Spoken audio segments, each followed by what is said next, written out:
eyes and body your spirit.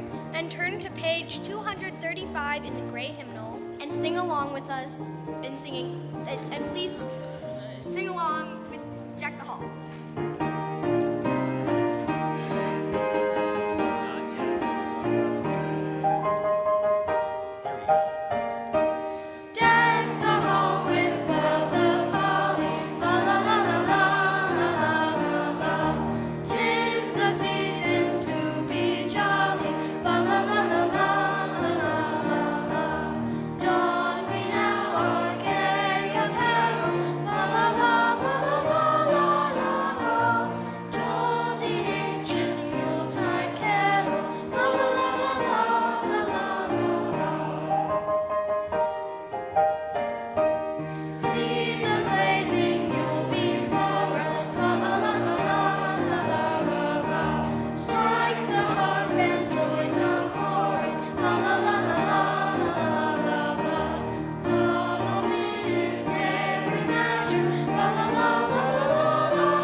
Good morning. In many earth-based traditions, a sacred container is created in which to hold ceremony or ritual. One of the components of creating sacred space is the calling in of the directions, each of which represents an element and life stage, as well as qualities, life lessons, and archetypes. By calling the 4 cardinal directions to join us in holding space, we build a balanced as well as protected foundation in which to share our time. Please join us in inviting these energies by facing each of the 4 directions as Charlotte and Avalon call them. We'll start in the east, which is facing the doors into the sanctuary.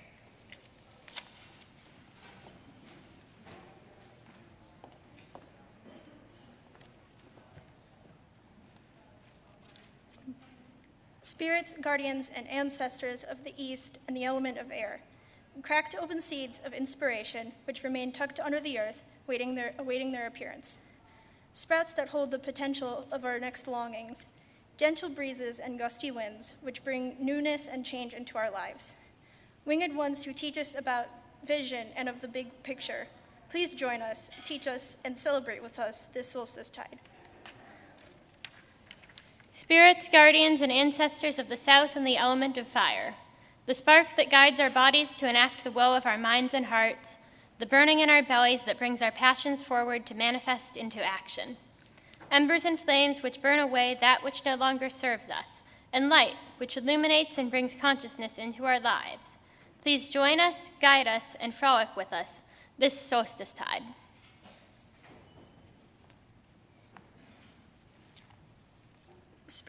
Spirits, guardians, and ancestors of the West and the element of water, the creatures that teach us about diving deep only to emerge again, the sunsets and twilights that teach us to savor each last bit and remind us that all things come to an end.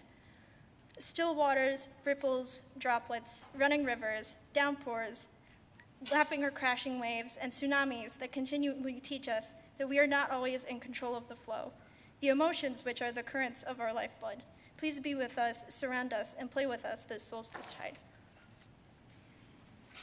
Spirits, guardians, and ancestors of the north and the element of the earth, the fertile soil mixed with the gone before ones which gives rise to all new life, mixing past and future.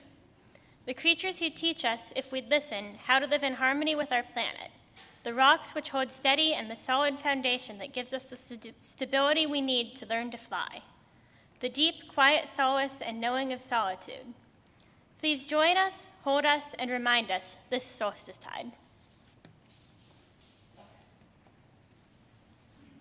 Spirits, guardians, and ancestors of each of our centers, please be with us and help us bring our deepest, most authentic selves into this solstice tide and into our lives. Blessed be.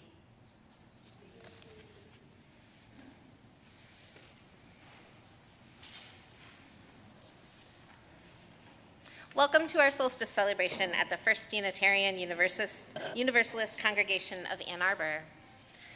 Whether you are a good friend, a co-conspirator in a group that I serve, someone to whom I haven't yet had the privilege of talking, or someone who's joining us for the very first time, I and we all are glad that you've joined us.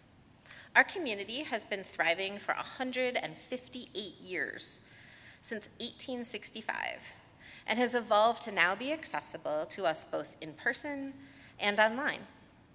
So we're happy to have your presence no matter which way you're joining us today, or even if it's after today.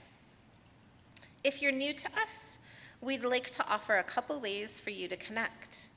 If you're here in person, a newcomer welcome is held after the service in the Redmond room, which is on the left on the way down the hall toward the entryway.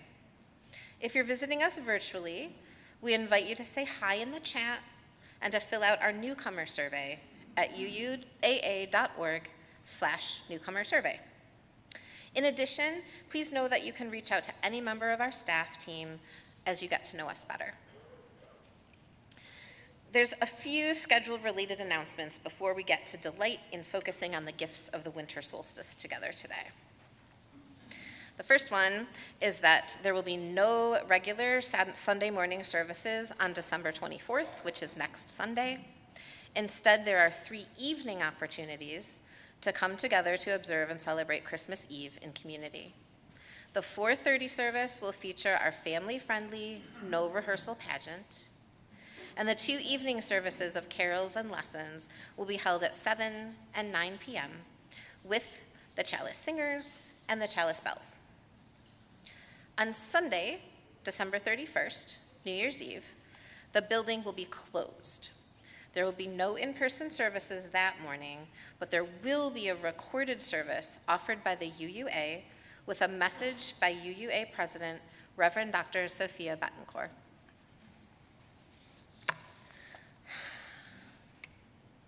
I don't know about you all, but the frenzied schedule at this time of year is hard for me. The truth is, it's not supposed to be like this. If we listen and watch the earth in all of her wisdom, her message is clear. Quiet, rest, sleep, dream, go inward, hibernate.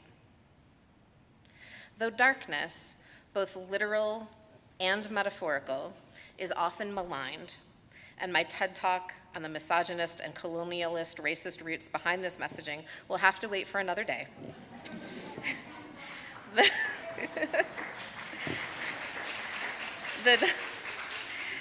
The darkness is actually the foundation of all creation, of all life, of all change, of all magic. New beginnings cannot exist without endings. Seeds germinate underground. Babies grow safe and tucked into a dark womb. Our fertile planet sprang from the blackness of the universe. In the darkness, there is room to deconstruct what has been, what we think we know, the patterns that no longer serve us. It's a place or time in which we can wipe our slates clean and whirl our creative energy into something brand new, something we may be not even be able to conceptualize in the glare and the frenetic energy of the light. It's in the darkness that magic can happen, and we'll need the rest and rejuvenation that the dark time brings when it comes time to manifest the dreams that we've spun in the dark. So even if it's just for this hour that we spend together, let's pause to revel in and celebrate the gifts and lessons that the dark time of the year brings us.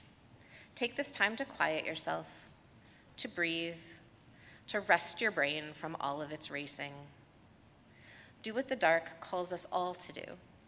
Just be. Together, with faith, we wait. And in this waiting, we are called to worship.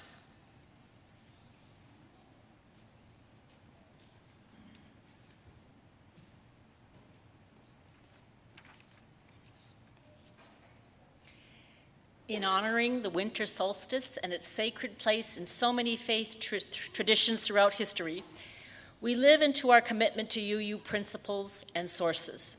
This morning, we're not just connecting across generations within this sanctuary, but also across congregations and geography.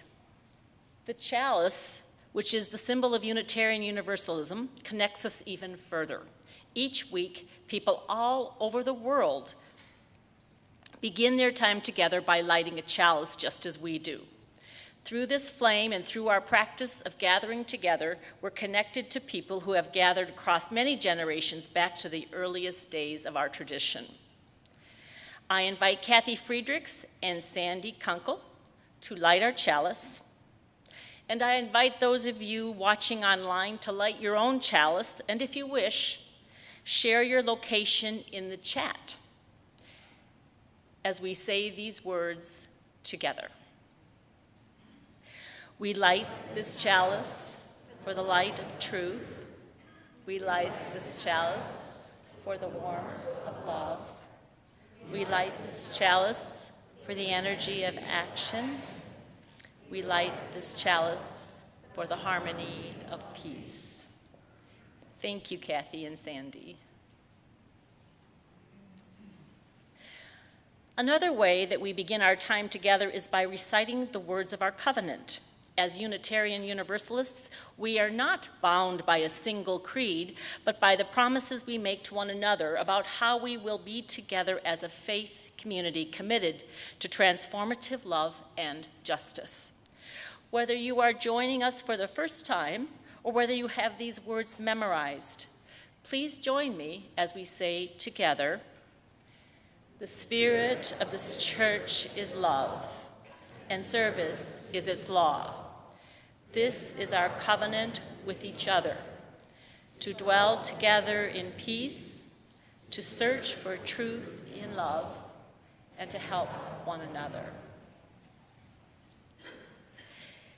It is now time to reflect upon and express our gratitude for this community.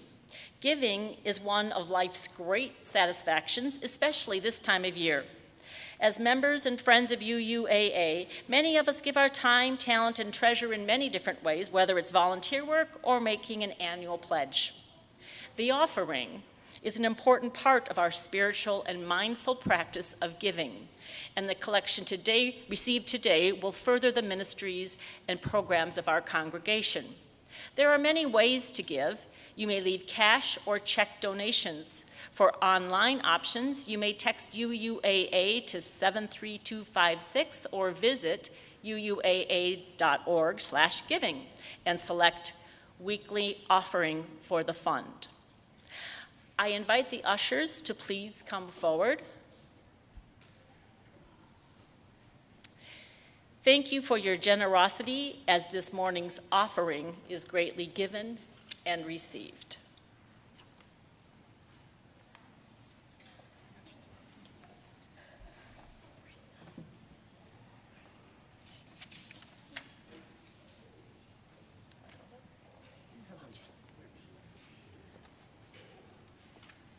You can have mine. Thank you.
As the ushers come forward, I invite you to please rise in body or in spirit and join me in saying the words of our dedication.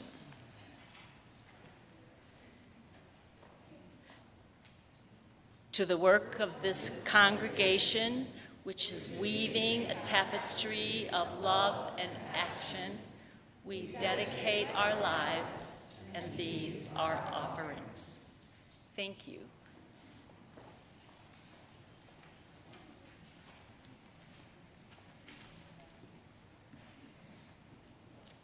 Cultures throughout human history have crafted stories to explain the mysteries of the world around them. This time of year, defined by cold, dark nights, inspired countless tales from countless cultures. These stories reminded people that they were not alone and that sun and light would eventually return. This morning, we bring you a new solstice story in two parts. The Solstice Badger, illustrated and written by Robin McFadden.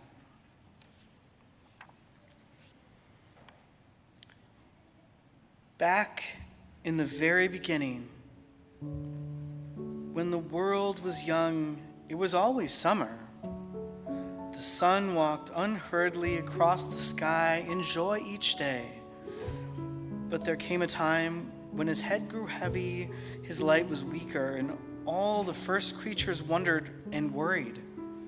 One evening, as he was descending beneath the earth, and the moon was rising, she called to him across the gulfs of the sky, "My brother, you seem sad. What is wrong?"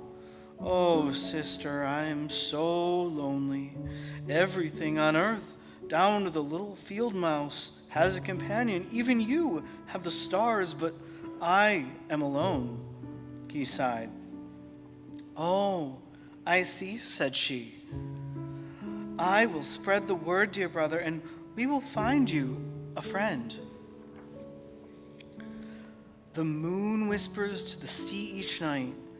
The sea listens. On this night, she told it what the sun had said. The sea told the fishes, and the fishes told the birds, "The sun is lonely." Soon, all the creatures of the air heard the news, and they gathered to discuss the matter. "What could be simpler?" called the first crow, ruffling her white feathers. "I myself will fly to the sun and keep him company." So it was in that morning, as the sun began his journey, he saw a tiny white speck flying towards him. It grew bigger as it approached, and the sun thought joyfully, "Someone is coming to see me." It took Crow a long time to reach him, but she was as strong as she was stubborn, and finally alighted breathless on the sun's strong arm. "I am here to accompany you, my lord," as she gasped, bowing respectfully. But the sun was dismayed, for her feathers were blackening as he watched. "I thank you for your courage and compassion, little grandmother, but I fear that if you stay with me, you will soon burn up altogether. Please go back home." Crow, her last white feathers frizzling away, was hurting too much to speak. She nodded and left. The next day, the hummingbird declared that he would try.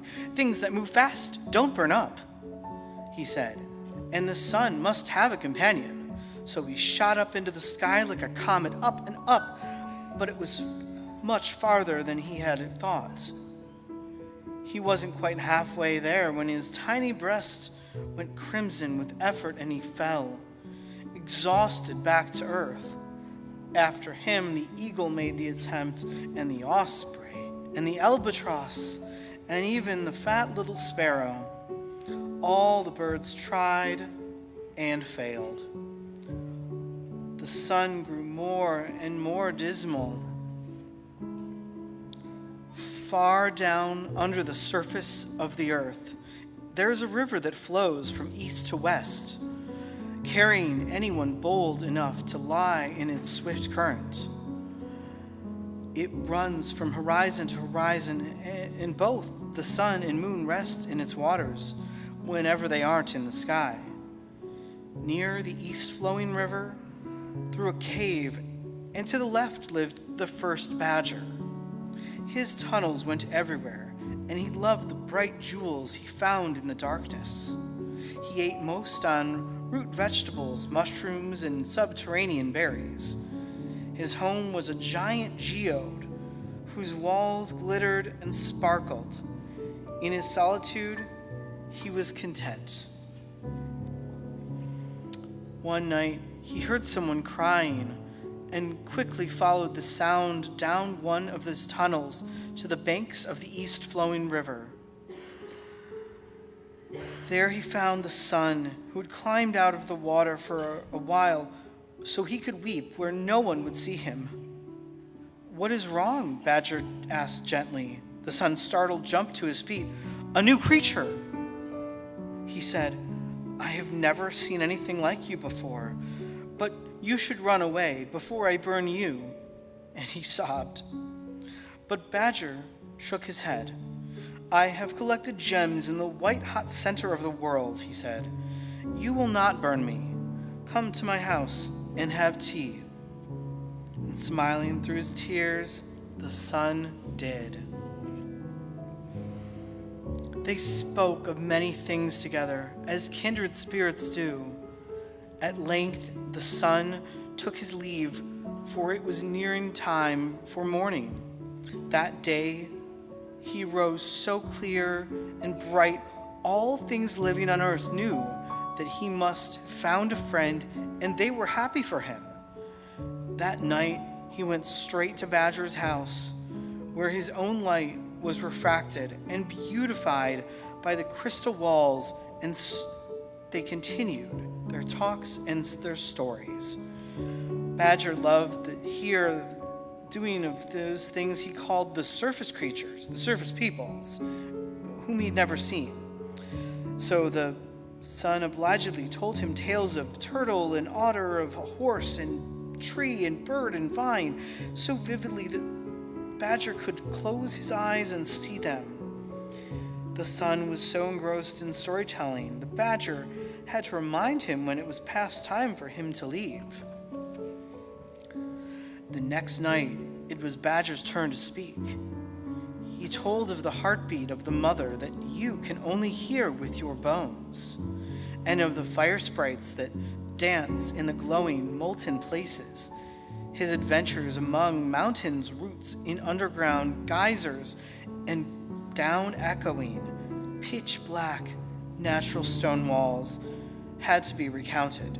He told the shallow tunnels from which he could listen to the surface if not see it. And they both forgot the time, and the sun left later than before.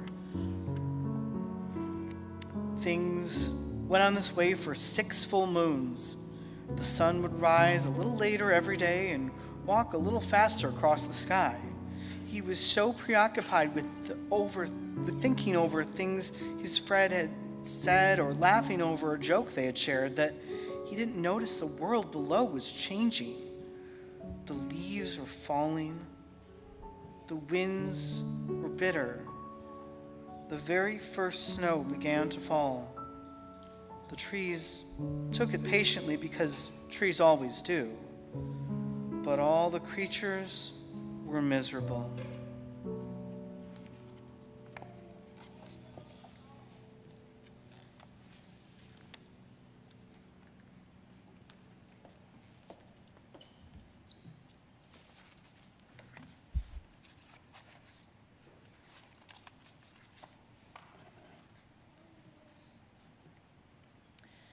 The word solstice means sun stands still.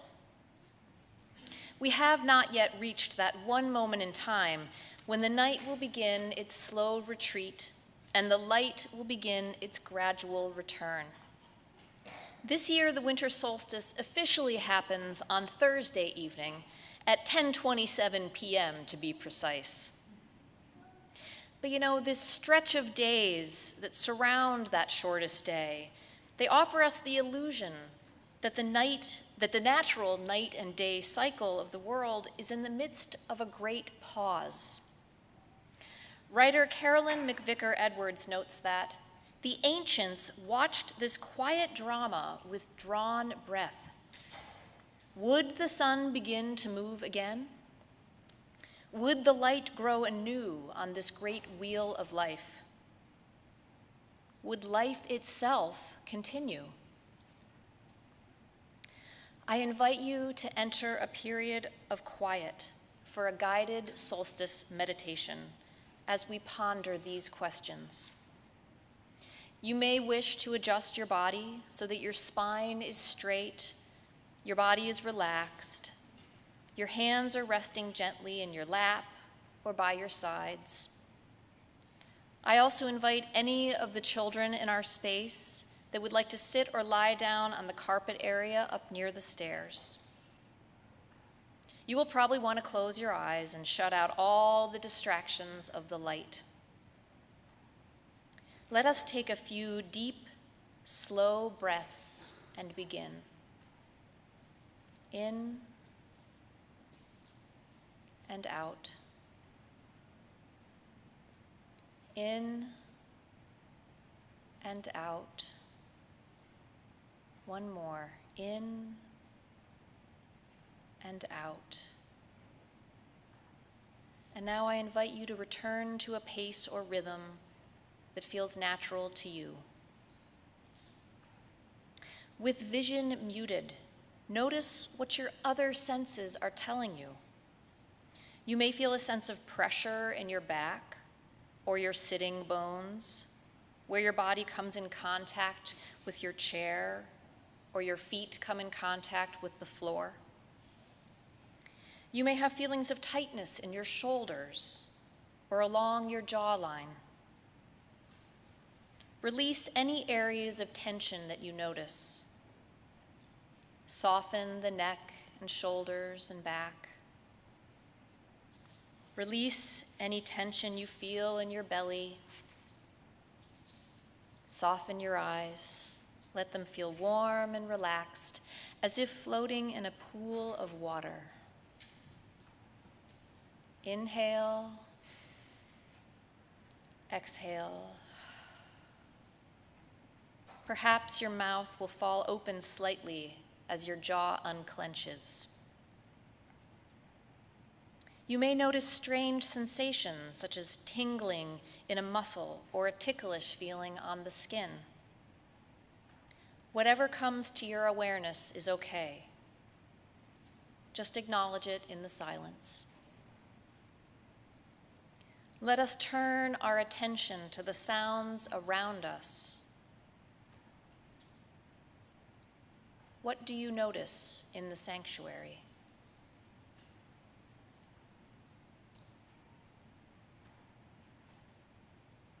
You may hear your own breathing or a growling stomach. You may hear a neighbor shifting position, a clearing of the throat, the sound of fidget toys, perhaps the buzz of artificial light and heat.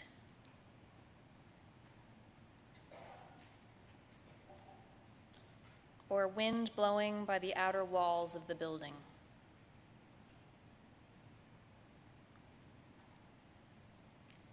Having acknowledged these outward sounds, let us turn our focus inward now.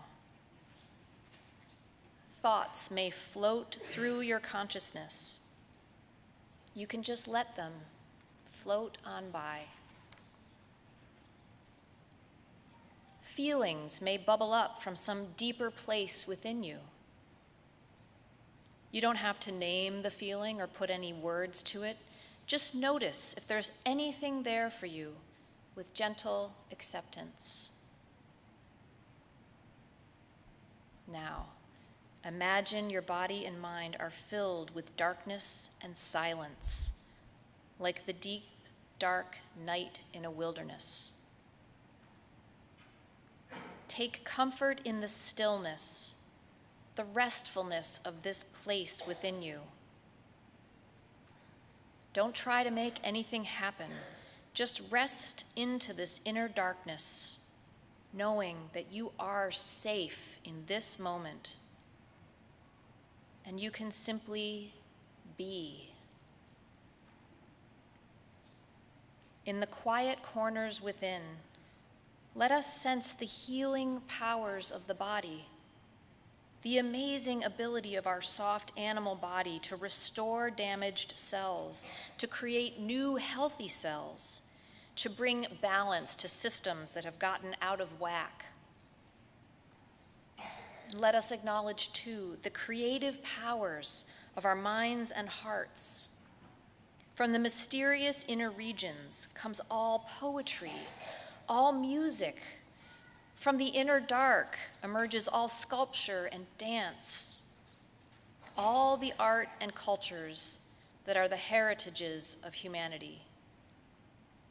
Even consciousness itself, the great unsolved mystery of science, resides in the deep unknown of ourselves.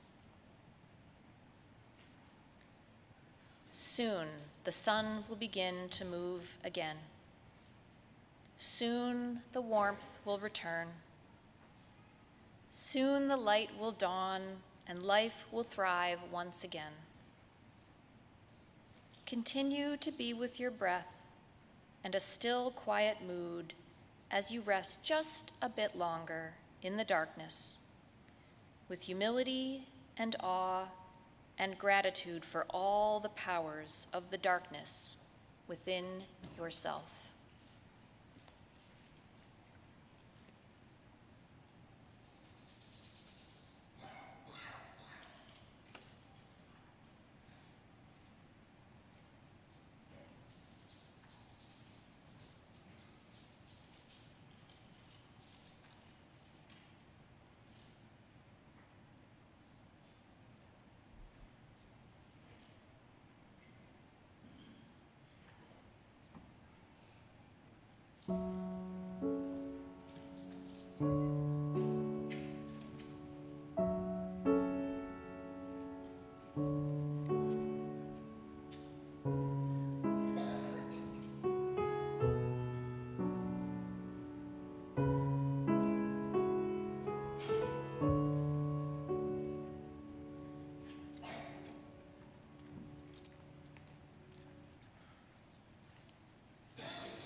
And now we return to the second part of the Solstice Badger.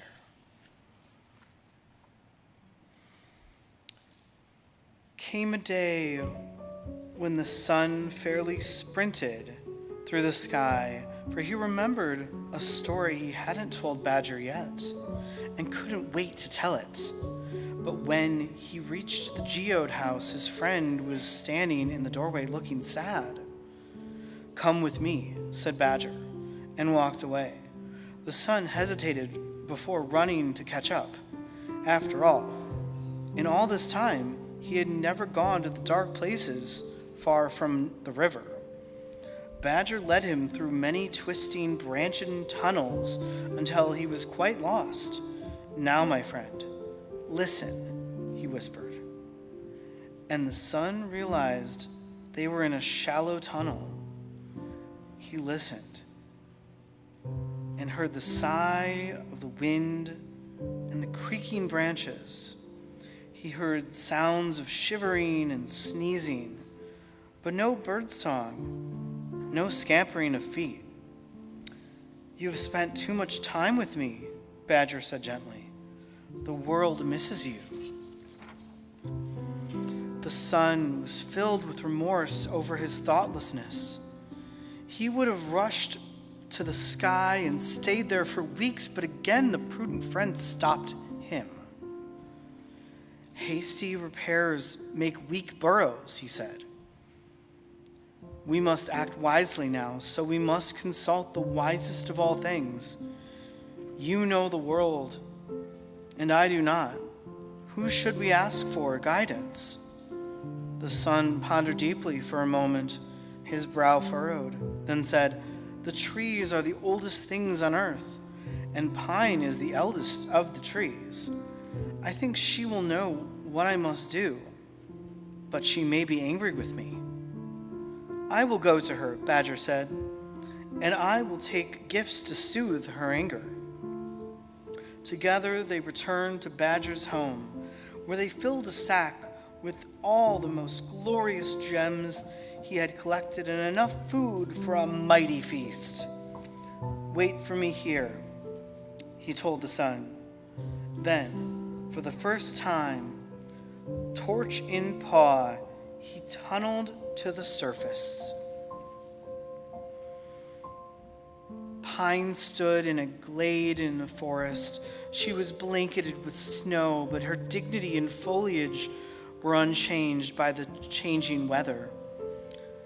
Her spreading boughs sheltered a great many of the first creatures.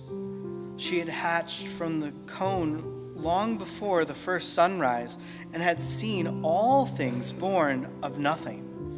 She was not easily surprised. Thus, it was that when Badger scrambled to the surface before her, she greeted him calmly. "Hello, small animal who befriends the sun," she said, and her deep voice caused the ground to quiver. "Welcome." He bowed low before her and said, "My friend wishes to undo the harm he unwittingly caused. If he went back to his old ways, would the world be healed? If he brought the worm back tomorrow," Pine said, "the world would drown in snowmelt and all would be chaos." There was a short silence while the wind howled. Eventually, Badger spoke again. "Wise one, I have brought the gifts for you. Will you accept them with our apologies? And tell me, what advice do you give my only friend?" He opened his sack to reveal foods beyond count and jewels without price. Pine looked at them throughout thoughtfully. "A generous gift," she told them, "and one I have no use for. Give them to the creatures who have all suffered more than I.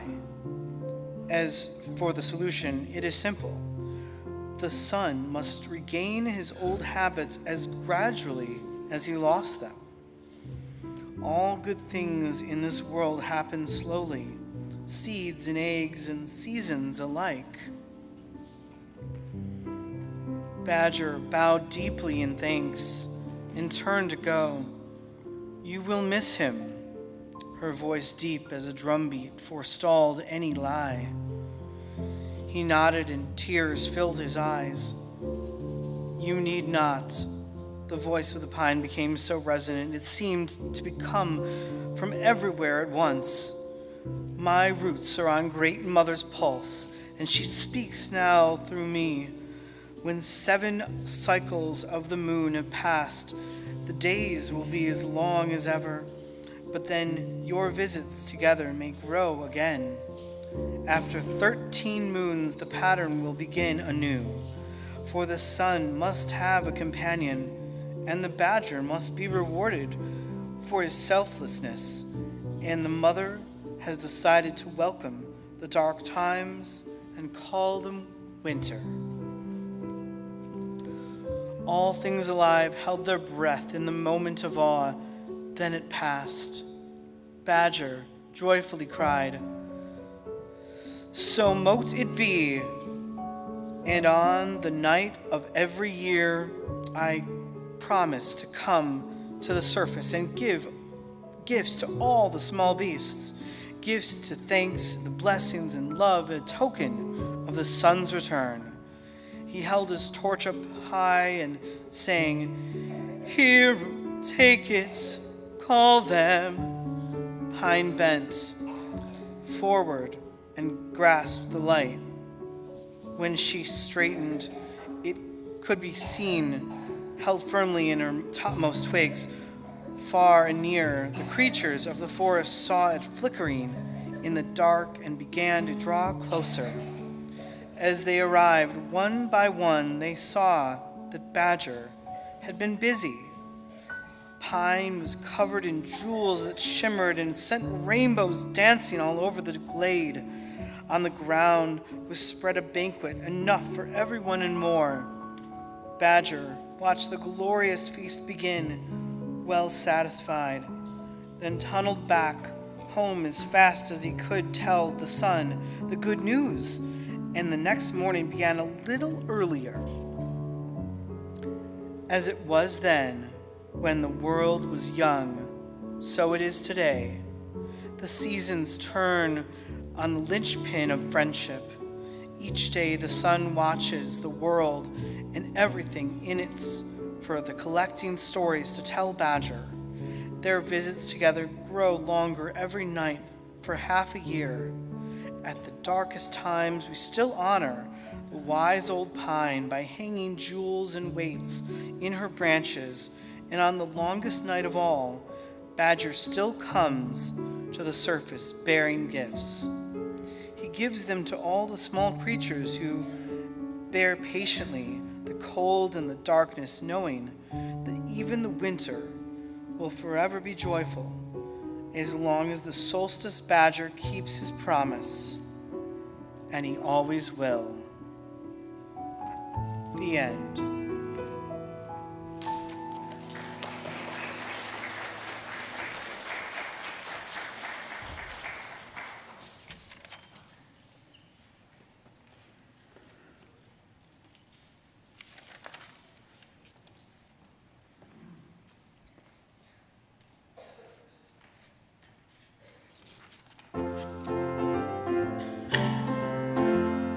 Yonder come day, day is a breaking. Yonder come day, oh my soul. Yonder come day, day is a breaking. Sun is a rising in my soul.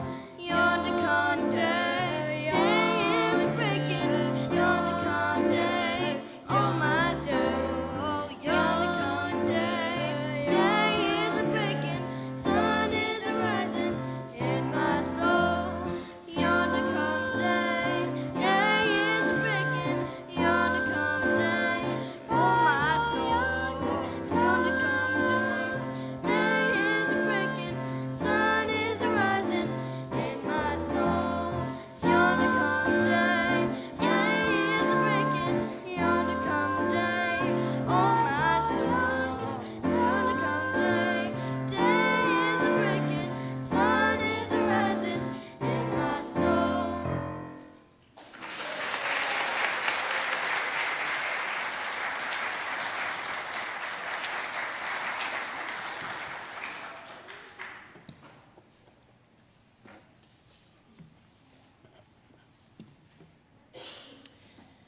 Historically, Yule is a time to celebrate because it marks the moment when the sun slowly begins to return, freeing us from our never-ending quest to illuminate the darkness. The long winter nights, awash in darkness, remind us to slow down, to rest, to appreciate simplicity and stillness. The dark is a beautiful, mysterious, wondrous, infinitely vast place, full of possibility. From meditation teacher Stephanie Noble. Do not be afraid of the darkness. Dark is the rich, fertile earth that cradles the seed, nourishing growth. Dark is the soft night that cradles us to rest. Only in darkness can stars shine across the vastness of space. Only in darkness is the moon's dance so clear. There is mystery woven in the dark, quiet hours. There is magic in the darkness. Do not be afraid. We are born of this magic. It fills our dreams that root, unravel, and reweave themselves in the shelter of the deep, dark night. The dark has its own hue, its own resonance, its own breath. It fills our soul not with despair, but with promise. Dark is the gestation of our deep and knowing self. Dark is the cave where we rest and renew our soul. We are born of the darkness, and each night we return to the deep, moist womb of our beginnings. Do not be afraid of the darkness, for in the depth of that very darkness comes a first glimpse of our own light, the pure inner light of loving and knowing. As it glows and grows, the darkness recedes. As we shed our light, we shed our fear and revel in the wonder of all that is revealed. So, do not rush the coming of the sun. Do not crave the lengthening of the day. Celebrate the darkness, here and now, a time of richness, a time of joy.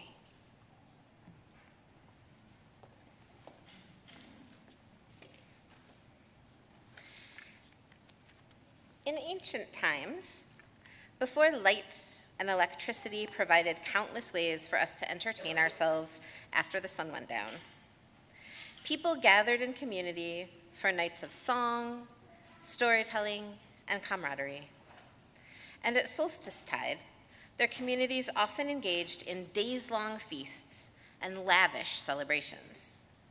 In some traditions, on the eve of solstice, communities would light bonfires and/or drum and dance in order to encourage the light to return.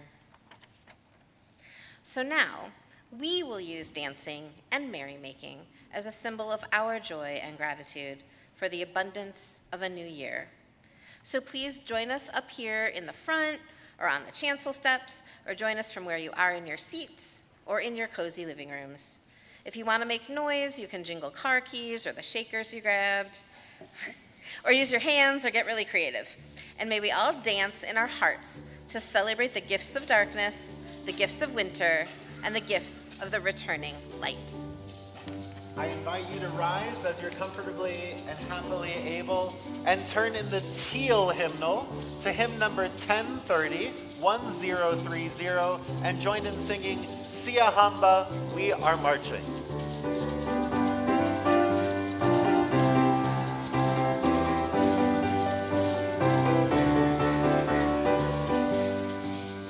We are marching in the light of God. We are marching in the light of God.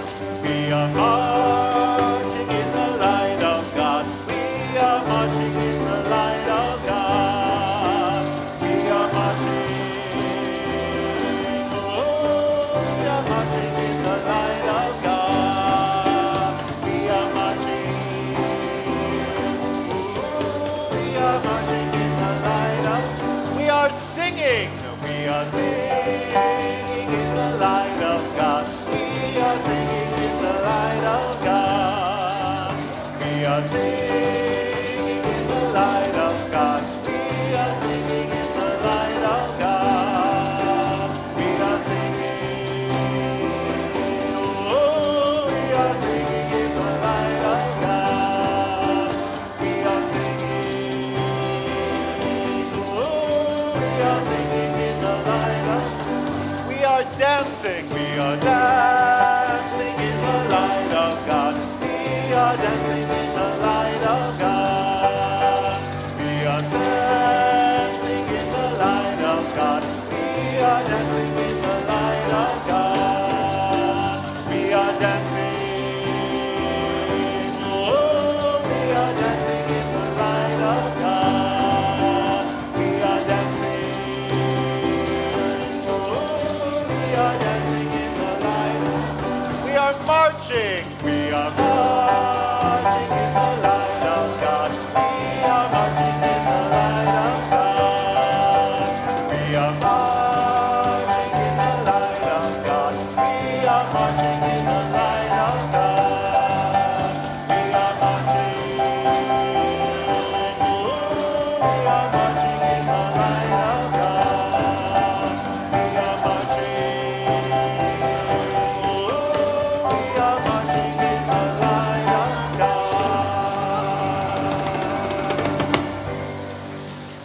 As we go from this place, we thank the directions and the spirits of darkness and winter who joined us here today. Go if you must, stay if you will, hail and farewell. As we celebrate the gifts of the season, let us also share them with our circles of family and friends. As we extinguish this chalice and head back into the world, let us go in peace, in courage, and in hope. And as we say farewell today, we look forward to the next time we gather. Merry meet and merry part and merry meet again.